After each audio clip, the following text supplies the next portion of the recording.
Kerala the land of gods and అలాగే ఇండియాలో ఒక బ్యూటిఫుల్ స్టేట్. ఈవెన్ ఇండియాలో హైయెస్ట్ లిటరసీ రేట్ ఉన్న స్టేట్ కూడా కేరళనే. ఈ కేరళలో మనం మన ఫోన్ లో వీడియో ఆన్ చేసి ఎక్కడ షాట్ పెట్టినా సరే అదొక సినిమాటిక్ షాట్ లా కనిపిస్తుంది. అయితే ఇదే కేరళలోని తిరువనంతపురంలో వరల్డ్స్ సెకండ్ రిచెస్ట్ టెంపుల్ అయిన అనంత పద్మనాభ స్వామి వారి ఆలయం కూడా ఉంది. ఆ ఆలయంలో బయటపడ్డ నిధులు మన ఇండియాను ఎలా ఆదుకున్నాయో మనందరికీ తెలుసు. ఈవెన్ ఇదే కేరళలో మన సౌత్ ఇండియన్స్ ఎంతగానో నమ్మే శ్రీ శబరిమల అయ్యప్ప స్వామి వారి ఆలయం కూడా ఉంది. ఇన్ఫాక్ట్ ఈ రెండు ఆలయాలు కూడా ఇండియాలో టాప్ మోస్ట్ ఆలయాలే. ఇదంతా ఇలా ఉంటే అన్యమతస్థులు హిందూయిజాన్ని నాశనం చేయకుండా ఆపిన వారు, ఎన్నో ఆలయాల్లో పూజలు నిర్వహించిన వారు అండ్ తిరుపతి, బెజవాడ ఆలయాల్లో శ్రీచక్రాన్ని అమర్చిన వారు, ఒకప్పుడే హిందూయిజాన్ని అంతమవ్వకుండా కాపాడిన వారు అదే ఆదిశంకరాచార్యుల వారు పుట్టింది కూడా ఈ కేరళలోనే. అలాంటి ఎంతో గొప్ప హిస్టరీ ఉన్న కేరళ, ఒకప్పుడు కేరళలో 100% ఉన్న హిందువులు ఇవాళ ఎందుకు కన్వర్ట్ అయ్యారు? ఇవాళ కేరళలో గనక చూసుకుంటే హిందూస్ 55% ఉంటే ముస్లిమ్స్ అండ్ క్రిస్టియన్స్ 45% ఉన్నారు. అంటే దాదాపు సగం మంది ఉన్నారు. అంటే సగం మంది కన్వర్ట్ అయ్యారు. అసలు ఈ కన్వర్జన్ ఎలా జరిగింది? హిందువులు ఎంతో దైవంగా భావించేది గోమాతను. మరి అలాంటిది కేరళలో బీఫ్ కన్సంప్షన్ ఎలా పెరిగింది? నార్త్ ఈస్ట్ స్టేట్స్ లో అంటే 7 సిస్టర్స్ లో దాదాపుగా చాలా మంది క్రిస్టియన్స్ ఉంటారు. అండ్ అలాగే కశ్మీర్ ని గనక చూసుకుంటే అక్కడ ముస్లిమ్స్ ఎక్కువ మంది ఉంటారు. కాకపోతే సౌత్ ఇండియాలో ఉన్న కేరళలో మాత్రం 3 మతాల వాళ్ళు సమానంగా కలిసిమెలిసి ఉంటారు. ఇన్ఫాక్ట్ సెక్యులరిజం ని బాగా ఫాలో అవుతారు. మరి ఇలాంటి స్టేట్స్ లో కేరళ ఫైల్స్ మూవీలో చూపించినట్టు ఇలా కన్వర్షన్స్ ఎలా జరిగాయి? దాదాపు సగానికి సగం జనాభా ఎలా కన్వర్ట్ అయ్యారు? అసలు కేరళలో హిందూ ధర్మం నిలవకపోవడానికి గల కారణం ఆదిశంకరాచార్యుల వారు పెట్టిన శాపమేనా? ఒకవేళ అదే కారణమై ఉంటే ఆ శాపం ఏంటి? And why Kerala converted? ఇవన్నీ కూడా ఈ వీడియోలో చాలా క్లియర్ గా చెప్తాను. ఈ వీడియోలో చాలా రీసెర్చ్ దాగి ఉంది.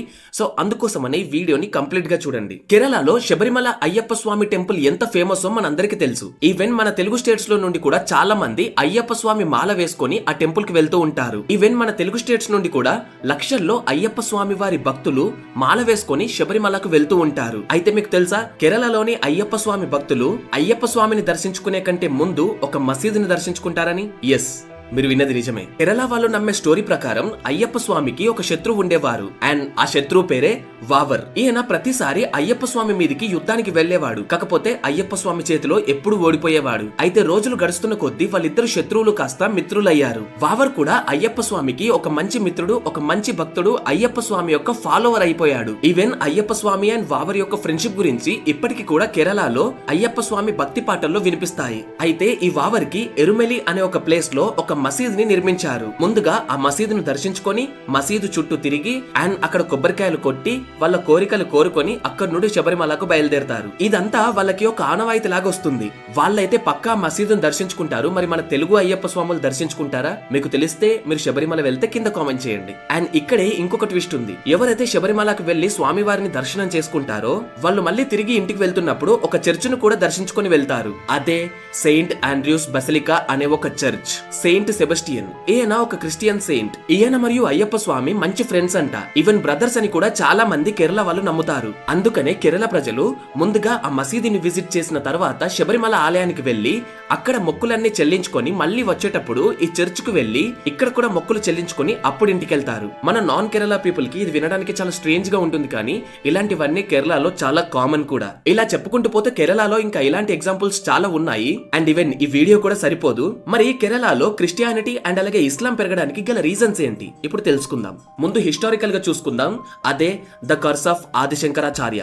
అకార్డింగ్ టు ఆదిశంకరాచార్యుల వారి బయోగ్రఫీ మదవీయ శంకర విజయం, ఈ బయోగ్రఫీలో ఒక ముఖ్యమైన సంఘటన గురించి చెప్పబడింది. అదేంటి అంటే అసలు ఆదిశంకరాచార్యుల వారు ఎవరు అనేది షార్ట్ గా తెలియాలి. 8th సెంచరీలో కేరళలోని పెరియార్ అనే ఒక నది ఒడ్డున ఆదిశంకరాచార్యుల వారు జన్మించారు. ఆయన పుట్టింది ఒక బ్రాహ్మణ్ ఫ్యామిలీ. అండ్ అలాగే ఆయన నాన్నగారు చిన్నప్పుడే కాలం చేశారు. ఆ తర్వాత ఆయన్ని మొత్తం తన తల్లిగారే పెంచారు. ఆయన తల్లిగారి పేరు ఆర్యాంబ. శంకరాచార్యుల వారికి 8 ఏళ్లున్నప్పుడే పురాణాలు, వేదాలు నేర్చుకోవడం ప్రారంభించారు. ఆ తర్వాత ఆయన ఒక సన్యాసిలా మారాలి అని అనుకున్నారు. కానీ అలా ఒక సన్యాసిగా మారడం వాళ్ళ అమ్మగారికి ఇష్టం లేదు. అయినా సరే అవన్నీ దైవ కార్యాలు, అవన్నీ మనం ఆపినా కానీ ఆగవు. అయినా సరే వాళ్ళ అమ్మగారికి ఇష్టం లేకపోయినా సరే, అమ్మ నువ్వెప్పుడు పిలిచినా గానీ అన్ని వదిలేసి నీకోసం వస్తాను అని మాట ఇచ్చేసి అక్కడి నుండి వెళ్లిపోయారు. అలా భారతదేశం అంతా కాలినడకన 1000 కిలోమీటర్లు తిరిగారు. ప్రతి ఆలయాన్ని సందర్శించారు. అండ్ ఆయన గురువు ఆధ్వర్యంలో వేదాలన్నీ కూడా బాగా నేర్చుకున్నారు. మన పూర్వీకుల నుండి ఇప్పటి వరకు ఆయన్ని ఎలా వర్ణిస్తారు అంటే ఆయన ఒక నడిచే విశ్వవిద్యాలయం అని చెప్తారు. ఆ కాలంలోనే మన దేశాన్ని ముంచడానికి వస్తున్న వేరే వేరే మతాలన్నింటినీ కూడా ఆయనే ఆపేశారు. అలా ఆపేసి హిందూ ధర్మానికి మళ్లీ ప్రాణం పోశారు. అప్పుడున్న వేరే వేరే మతాల వాళ్ళతో డిబేట్స్ పెట్టుకొని కేవలం ఈయన మాటలతోనే వాళ్ళని ఓడించేవారు. ఆయనకు 30 ఏళ్ల వయసు వచ్చినప్పుడు భారతదేశంలో 4 మఠాలను ఏర్పాటు చేశారు. అవన్నీ కూడా ఇప్పటికీ ఉన్నాయి. ఈస్ట్ సైడ్ గోవర్ధన మఠం, వెస్ట్ సైడ్ ద్వారకా మఠం, నార్త్ లో బద్రీనాథ్ జ్యోతిర్మఠం, అండ్ అలాగే మన సౌత్ ఇండియాలో కర్ణాటకలో ఉన్న శృంగేరి మఠం. ఇలా దేశం నలువైపులా ఒక్కొక్క ప్లేస్ లో ఒక్కొక్క మఠాన్ని ఏర్పాటు చేసి హైందవ ధర్మాన్ని స్ప్రెడ్ చేశారు. ఆదిశంకరాచార్యుల వారి గురించి ఇంకా క్లియర్ గా చెప్పాలి అంటే ఈ వీడియో సరిపోదు. ఒకవేళ మీకు తెలుసుకోవాలి అనుకుంటే కింద కామెంట్ చేయండి, ఖచ్చితంగా ఈయన గురించి ఒక వీడియో చేస్తాను. ఛత్రపతి శివాజీ మహారాజ్ గారి గురించి మనం ఎలా అయితే తెలుసుకుంటున్నామో ఆదిశంకరాచార్యుల వారి గురించి కూడా మనం ఖచ్చితంగా తెలుసుకోవాలి. సో మీకు ఇంట్రెస్ట్ ఉంటే కింద కామెంట్ చేయండి, ఇంకొక వీడియో చేస్తాను. సో ఇప్పుడు కేరళ గురించిన అసలైన సంఘటన గురించి చెప్తాను. ఒక రోజు ఆదిశంకరాచార్యుల వారికి ఒక వార్త అందింది. అదేంటి అంటే శంకరాచార్యుల గారి అమ్మగారు చనిపోయే స్థితిలో ఉన్నారు అని. ఇక వెంటనే ఇచ్చిన మాట ప్రకారం ఆదిశంకరాచార్యుల వారు కేరళలోకి తిరిగి వచ్చేశారు. ఇక వాళ్ళ అమ్మగారు కూడా ఆయన చేతిలోనే ఆఖరి శ్వాసను వదిలారు. అయితే నంబూర్తిరి బ్రాహ్మణుల ఆచారం ప్రకారం ఎవరైతే సన్యాసం తీసుకుంటారో వాళ్ళకి అంత్యక్రియలు నిర్వహించే అర్హత ఉండదు. అందుకోసమనే శంకరాచార్యుల వారు ఆ ఊర్లో ఉన్న అందరినీ కొంచెం సహాయం చేయండి అని అడిగారు. అట్లీస్ట్ దహన సంస్కారాల కోసం కాస్త అగ్గిని దానం చేయమని అందరినీ వేడుకున్నారు. కానీ ఎవ్వరూ ఇవ్వలేదు. అందరూ ఆయన్ని దూరం పెట్టారు. ఇన్ఫాక్ట్ వాళ్ళంతా కూడా ఆయనకు చాలా కావాల్సిన వాళ్ళు దగ్గరి వాళ్ళే. కనీసం నిప్పురవ్వ కూడా ఇవ్వలేదు. ఒక గొప్ప ఫిలాసఫర్ తన జీవితం మొత్తాన్ని హిందూ ధర్మానికే దారబోశాడు. అలాంటి ఒక గొప్ప వ్యక్తి ఎవరి సహాయం లేక తన తల్లి శవాన్ని తన చేతిలో పట్టుకొని ఏడ్చుకుంటూ కూర్చున్నాడు. ఇక ఎవరు సహాయం చేయడానికి ముందుకు రాలేదు కాబట్టి ఆయనే తన తల్లికి తన ఇంటి వెనకాలే దహన సంస్కారాలు నిర్వహించారు. తనకున్న యోగ శక్తితో నిప్పును పుట్టించి క్షితిని అంటించారు. ఇక ఆ తర్వాత ఆయనకు వచ్చిన కోపంలో ఆయన కేరళకి 3 శాపాలు పెట్టారు. అదేంటి అంటే ఫస్ట్ వన్, మీరు ఎన్ని వేదాలు చదివినా మీకు జ్ఞానం రాదు. ఈ ప్రాంతం ఏదైతే ఉందో ఇక్కడ హైందవ ధర్మం నిలవదు. సెకండ్ వన్, మీకు శ్మశాన వాటిక ఉండదు.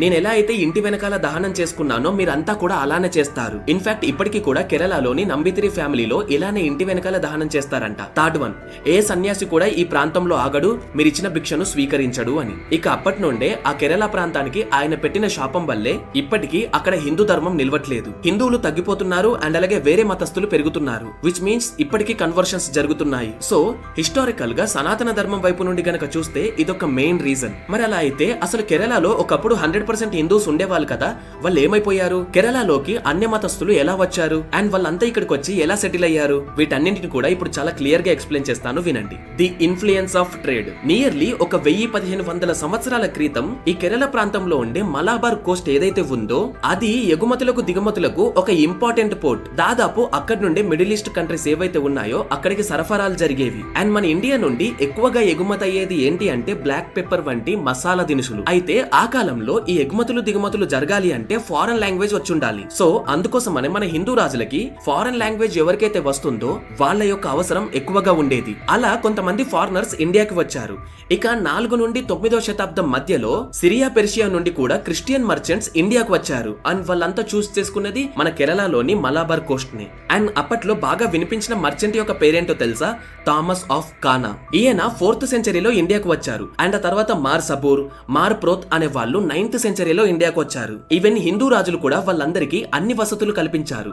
ఎందుకంటే వాళ్ళతో మంచి బిజినెస్ అవుతుంది కాబట్టి. అండ్ ఈవెన్ మీకు తెలుసా, మన హిందూ రాజులు మెయిన్ గా చేర రాజ వంశస్థులు. ఈ క్రిస్టియన్స్ ఎవరైతే ఉన్నారో వాళ్ళు మంచి బిజినెస్ మ్యాన్స్ కాబట్టి వాళ్ళకి చాలా రైట్స్ కూడా ఇచ్చారు. లైక్ అందరి దగ్గర ట్యాక్స్ వసూలు చేసేవారు కానీ వాళ్ళ దగ్గర మాత్రం ట్యాక్స్ వసూలు చేసేవారు కాదు. వాళ్ళు ఉండటానికి మంచి వసతులను కల్పించేవారు. ఇక దాదాపు 13th to 14th సెంచరీ ఏదైతే ఉందో ఆ మధ్య కాలంలోనే కేరళలో ఈ సిరియన్ అండ్ పెర్షియన్ క్రిస్టియన్స్ ఎవరైతే ఉన్నారో వాళ్ళే హై క్యాస్ట్ పీపుల్ అయిపోయారు. ఇన్ఫాక్ట్ చెప్పాలి అంటే కేరళలో నంబితిరి బ్రాహ్మిన్స్ అండ్ అలాగే నాయర్స్ అనే వాళ్ళు హై క్యాస్ట్ పీపుల్. అండ్ వాళ్ళతో ఈక్వల్ గానే ఈ క్రిస్టియన్స్ ని కూడా చూసేవాళ్ళు. అయితే ఇదంతా పక్కన పెడితే ఈ కన్వర్షన్స్ జరగడానికి ఒక మెయిన్ పర్సన్ ఉన్నాడు. ఆయనే 52 AD లో ఇండియాకు వచ్చిన సెయింట్ థామస్. ఈయన జీసస్ కి ఉన్న 12 మంది శిష్యుల్లో ఒకరు. ఈయన వచ్చింది కేవలం ట్రేడింగ్ చేసుకోవడానికి మాత్రమే కాదు, క్రిస్టియన్ మతాన్ని అందరికీ బోధించడానికి. ముందుగా ఈ కోస్టల్ రీజియన్స్ లో ఎవరైతే జూయిష్ పీపుల్ ఉంటారో వాళ్ళందరినీ కూడా ఈయన ముందు కన్వర్ట్ చేశాడు. అండ్ ఆ తర్వాత కేరళలోని హై క్యాస్ట్ పీపుల్ అయిన నంబితిరి బ్రాహ్మిన్స్ తో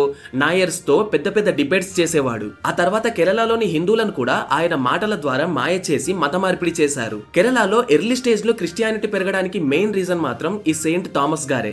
ఈయన తర్వాతే ఇందాక మనం చెప్పుకున్న థామస్ ఆఫ్ కానా అనే అతను ఇండియాకు వచ్చింది. ఇక 1498లో ఒక వ్యక్తి ఇండియాలో అడుగుపెట్టారు. ఆయనే వాస్కో డ గామా. ఈయన ఒక పోర్చుగీస్ అండ్ అలాగే ఒక క్యాథలిక్ క్రిస్టియన్ కూడా. ఈయన వచ్చాకే ఈ పోర్చుగీస్ పీపుల్ ఎవరైతే ఉన్నారో వీళ్ళు చేపలు పట్టే వాళ్ళని, లో క్యాస్ట్ పీపుల్ ని, వీళ్ళందరినీ కూడా క్రిస్టియానిటీకి కన్వర్ట్ చేశారు. అండ్ ఎప్పుడైతే ఈ పోర్చుగీస్ ఏరా అయిపోయిందో అప్పటికే ఇండియాలోకి బ్రిటిషర్స్ కూడా వచ్చారు. అండ్ ఈ బ్రిటిషర్స్ ఇన్ఫ్లుయెన్స్ అనేది కేరళపై చాలా ఉంది. వాళ్ళ ఏరాలో కేరళలో చాలా మంది కన్వర్ట్ అయ్యారు. వీళ్ళు టార్గెట్ చేసింది ఎవరిని అంటే బ్రాహ్మిన్స్ ని కన్వర్ట్ చేయడం అనేది కష్టమైన పని కాబట్టి ముందుగా లో క్యాస్ట్ పీపుల్ ఎవరైతే ఉంటారో వాళ్ళని టార్గెట్ చేశారు. ఎందుకంటే అప్పట్లో బ్రాహ్మిన్స్ లో క్యాస్ట్ పీపుల్ ని టెంపుల్స్ లోకి రానిచ్చే వాళ్ళు కాదు. సో వీళ్ళు మా దాంట్లో అలా లో క్యాస్ట్ హై క్యాస్ట్ అనేవి ఏమి ఉండవు, దేవుడు అందరికి సమానమే అని చెప్పి కన్వర్ట్ చేశారు. ఇన్ఫాక్ట్ చెప్పాలి అంటే ఇక్కడ మన పూర్వీకుల మిస్టేక్ కూడా కొంత ఉంది. భగవద్గీతలో కూడా అందరికీ దేవుడు సమానమే అని చెప్పబడింది. కాకపోతే మనందరికి తెలిసిందే అప్పట్లో హై క్యాస్ట్ పీపుల్ లో క్యాస్ట్ పీపుల్స్ ని టెంపుల్స్ లోకి అలౌ చేసేవారు కాదు. మీరు ఇప్పటికీ తిరుపతి వెళ్ళినప్పుడు అలిపిరి మెట్ల దగ్గర చూడండి, అదంతా క్లియర్ గా రాసుంటుంది. సరే,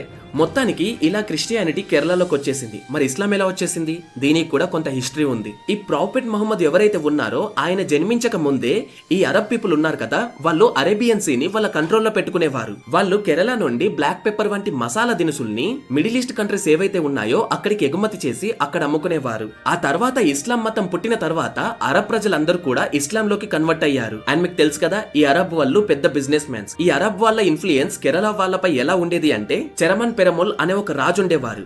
ఈయన అరబ్ వాళ్ళతో స్నేహం చేసి వాళ్ళతో మక్కాకు కూడా వెళ్ళాడు. అండ్ అక్కడే ఇస్లాం గురించి క్లియర్ గా తెలుసుకొని అక్కడే ఒక హిందూ అయిన ఆ రాజు ఇస్లాం లోకి కన్వర్ట్ అయ్యారు. సో ఒక ప్రాంతాన్ని ఏలే ఒక రాజే ఇస్లాం లోకి కన్వర్ట్ అయితే అది ఆ ప్రజల మీద ఎంత ఎఫెక్ట్ చూపిస్తుంది?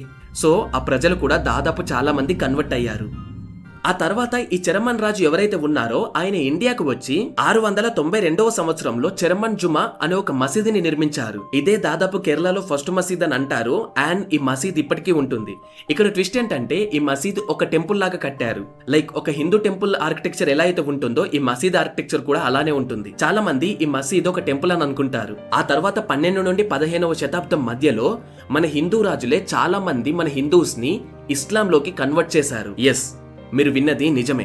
The Zamorins of Calicut. ఈ జామరిన్ రాజులకి ఈ బ్లాక్ పెప్పర్ ని ట్రేడ్ చేయడం అనేది చాలా ఇంట్రెస్ట్. బట్ అసలు సమస్య ఎక్కడ మొదలైంది అంటే వాళ్ళ క్యాస్ట్ లో ఉన్న నియమాల ప్రకారం వాళ్ళు గనక సముద్రాన్ని దాటితే వాళ్ళు బ్రాహ్మణ తత్వాన్ని కోల్పోయేవారంట. అంటే సింపుల్ గా చెప్పాలి అంటే వాళ్ళ కులం నుండి వెళ్లిపోవాలి. ఇక ఆ కులానికి వాళ్ళకి ఎలాంటి సంబంధం ఉండదు అన్నట్టు. సో దీనికి సొల్యూషన్ గా ఏం చేశారు అంటే సముద్రంలో వాళ్ళ షిప్స్ ని సముద్ర దొంగలు అంటే పైరేట్స్ నుండి కాపాడుకోవడానికి ఈ సముద్ర తీరాన ఉండే చేపలు పట్టే వాళ్ళు ఎవరైతే ఉంటారో వాళ్ళ ఫ్యామిలీలో అట్లీస్ట్ ఒక్క మగవాడైనా ఇస్లాంలోకి కన్వర్ట్ అవ్వాలి అని రూల్ పెట్టారు. అలా వీళ్ళు కన్వర్ట్ అవ్వడం స్టార్ట్ అయ్యారు. ఫ్యామిలీలో ఒక్కతను కన్వర్ట్ అయితే మిగతా ఫ్యామిలీ చూసుకుంటూ ఊరుకోదు కదా, వాళ్ళు కూడా కన్వర్ట్ అయ్యే వాళ్ళు. సో అరబ్ వాళ్ళు వచ్చిన తర్వాత ఇస్లాం పెరిగిపోయింది. అండ్ ఆ తర్వాత ఈ రాజులు తీసుకున్న డెసిషన్ వల్ల కూడా కేరళలో ఇస్లాం పెరిగిపోయింది. ఇక ఇవి రెండింటి పక్కన పెడితే ఇంకొక రీజన్ కూడా ఉంది, అదే ఇన్వేడర్స్. టిప్పు సుల్తాన్ మలబార్ ఏరియా పైకి యుద్ధానికి వచ్చి అక్కడ యుద్ధం గెలిచి ఆ ఏరియాని కొన్ని రోజుల వరకు ఏలారు. ఆ టైంలో ఎంతో మంది హిందూస్ ని టిప్పు సుల్తాన్ ఇస్లాంలోకి కన్వర్ట్ చేశాడు. సో ఆదిశంకరాచార్యుల వారి శాపం తర్వాతే ఇవన్నీ మొదలయ్యాయి. ఇలా కేరళలో క్రిస్టియానిటీ అండ్ ఇస్లాం పెరిగిపోయాయి. అండ్ ఈవెన్ ఈ రోజుకి కూడా కేరళలో అక్కడక్కడ కన్వర్షన్స్ జరుగుతున్నాయి. ఇప్పటికీ కూడా అక్కడ బీఫ్ కన్జ్యూమ్ చేస్తారు.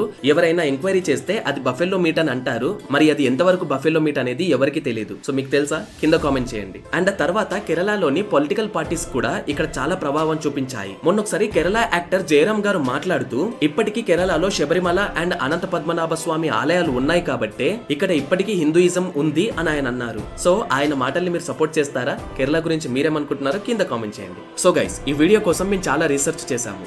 సో మీరు మాకు చేయాల్సింది ఏంటి అంటే వీడియోని లైక్ చేసి మీకు తోచింది ఏదో ఒకటి కింద కామెంట్ చేయండి. అండ్ అలాగే అక్కడే హైప్ అనే బటన్ ఉంటుంది, ఖచ్చితంగా ఈ వీడియోని హైప్ చేయండి. సో దట్ ఈ వీడియో చాలా మందికి రీచ్ అయ్యి మాకు కూడా మంచి రీచ్ వస్తుంది.